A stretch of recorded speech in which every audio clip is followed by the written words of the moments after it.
everybody, it's Karen. Thank you for joining me. I've got a video today that is all about using this horizontal stripe border die. Now, you could, I think, do many of these techniques with the vertical stripe border die or the diagonal stripe, so keep those in mind or you may have something similar. But the first card I'm doing today is very much how I think this die was meant to be used. I've done some ink smooshing on my background with those Catherine Pooler inks, and I have now colored in and fussy cut out this Big Bloom stamp set. And my background is actually a 5.5-inch square. And I thought I was going to use this horizontal die in this direction at the bottom. You'll see I changed my mind, but I've cut that out. Now this was an extra piece of ink smushed background that I had, and I've just put some Nuvo Moonstone glimmer paste on that, and once it dried I am now going to glue that down, and you can see I've changed my mind and switched it to being up at the top of my card. But I'm gluing this background down right over top of it. I didn't use any dimension on this. I ended up putting those flowers up on some foam tape, so I thought that was going to be enough dimension on this card. So that's the finished card, and I think that's the way this die was intended. I've just added in the happy birthday at the bottom and a few little pearls. But here's another idea for how you might want to use this die. So here you can see I've got it going in the opposite direction, and I'm leaving a border, so that cutting edge is just on the outside of the edge of my 5.5 by 4.25 inch piece of cardstock.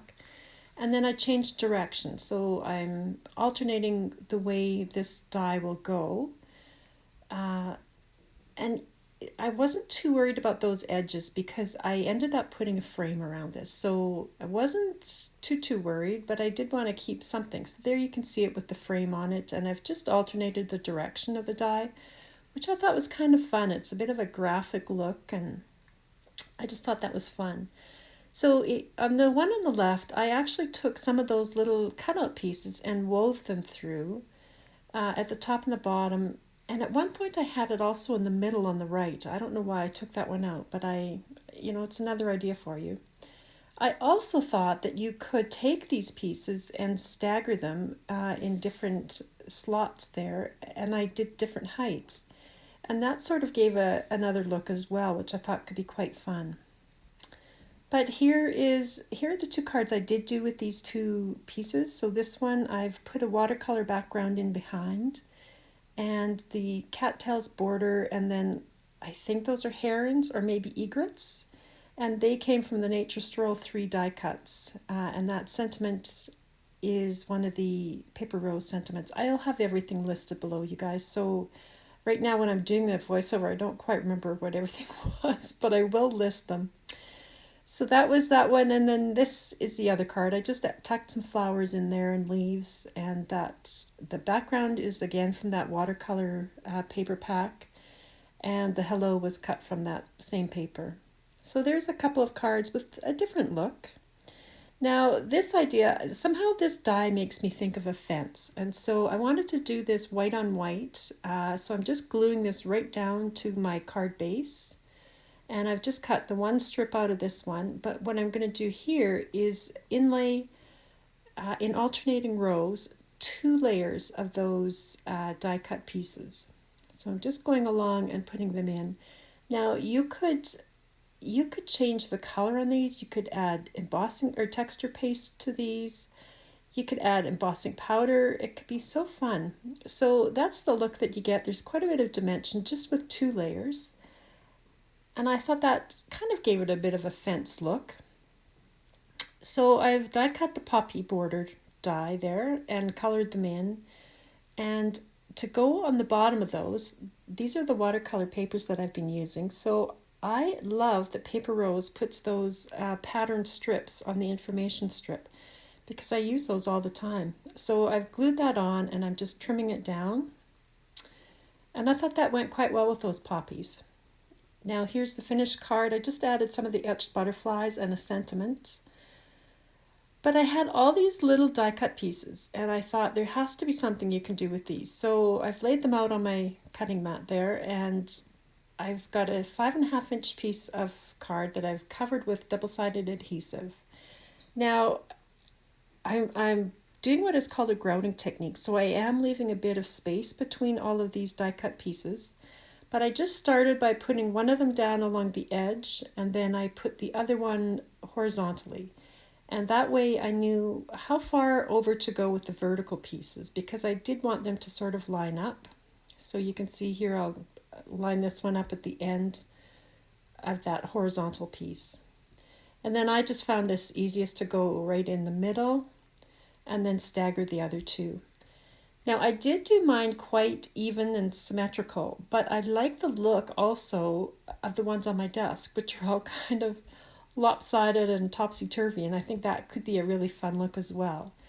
I think also you could, I'm using white, but you could color all of these. You could cut them from patterned paper, you could do an ombre look, you could put your glitter pastes and gels on these. I just think there's so many ways that you can use these little pieces.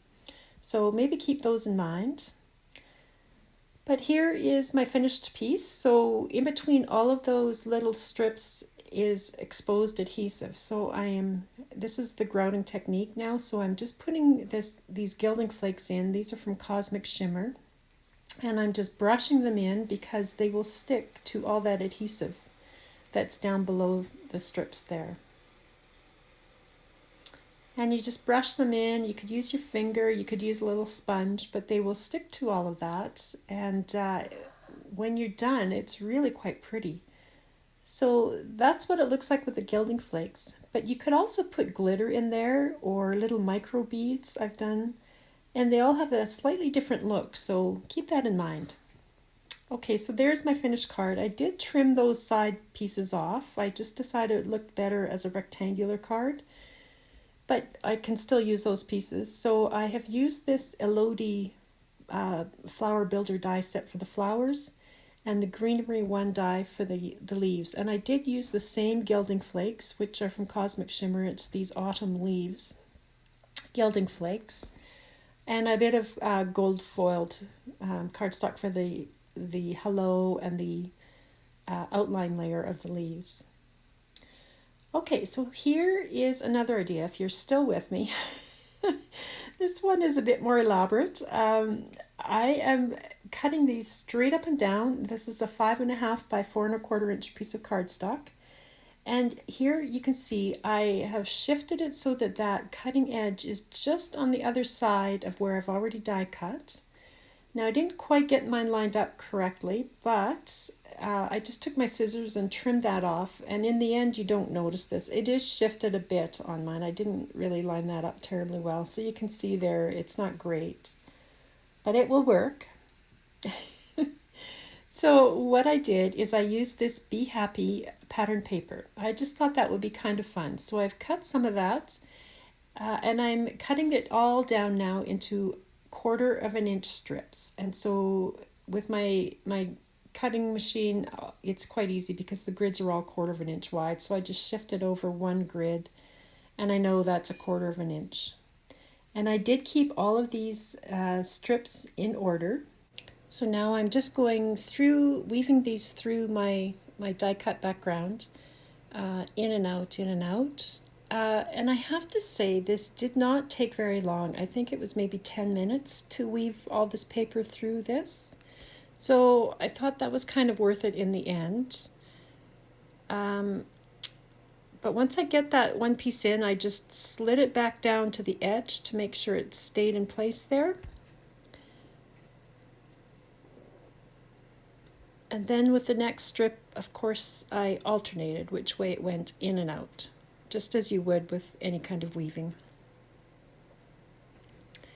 So I had just periodically kept pulling these along, making sure they were all snug up to each other and as tight as I could get them.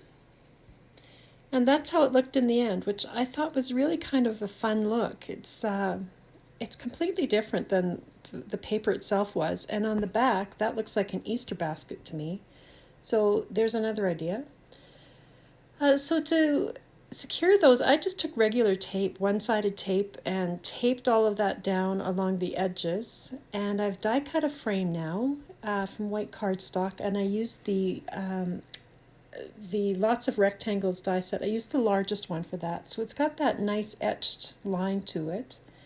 And I wanted to use the sunflower border die, but it didn't show up very well, so I am embossing it with my platform, and this is just the sandwich I used.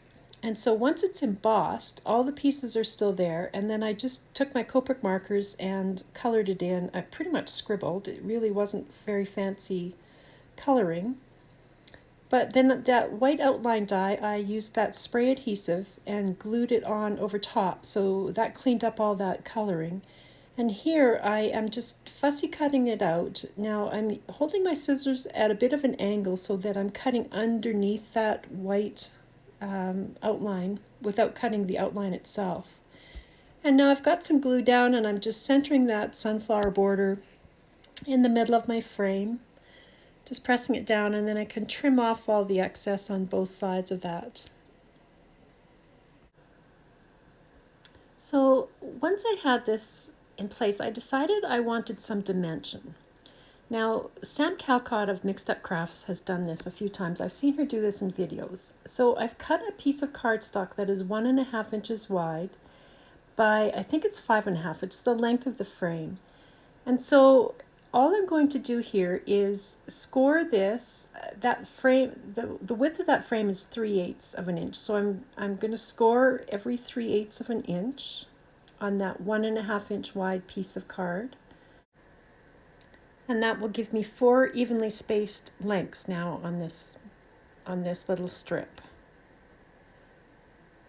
And I did that twice, so there's one for each side of this frame. And then I just accordion folded these, so Mountain Valley mountain folds. And so what you're left with now is this sort of M-shaped spring, basically. So I'm now gluing that onto the long side of my frame, and I glued this onto both sides. And you can see how it gives it that little spring there. So then once I had that, I've already glued this woven piece down to my card base, and I'm just going to glue this frame down on top of that. And I put this under blocks just to, really let it set up before I started adding the final decorations to it. So there it is. Now you can see all the dimension that those springs give it. It's quite fun, but it does close right down flat for mailing. Now I had that sentiment and it was just too wide for my card. So I've cut a little strip of acetate. I cut the sentiment in half, and I wanted it to sort of go somewhere in the middle there. So I've cut this little piece of acetate that is just the width of my frame. And you can see I've put a little piece of double-sided tape on both ends. So it will fit just across there. And so I can remove that backing paper and I sort of go in diagonally and then rotate it around so that it gets in where I want it to go. And once I have it where I think I want it to fit, I can just push that frame down onto it and it will pick up that double-sided tape and stick in place. So you can see it there.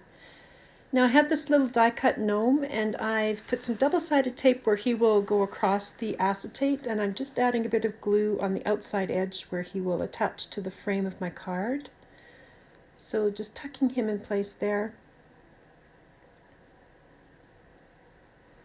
And then I put some double-sided tape on this part of the sentiment and removed the backing paper, and I'm just sticking it down to that acetate. So that sentiment actually floats away from the back of the card, which is kind of fun. And this one I've glued down, and all that I had left was one of the little die-cut bees that I thought would be kind of fun to go on the sunflower. So that's the last card that I have for you. I think it's kind of fun with all the dimension, and it's totally different from you would expect from that one horizontal die. So there's a few ideas for you there. I hope I've given you a little inspiration, and I hope you're having a great day. Thanks for joining me. Bye.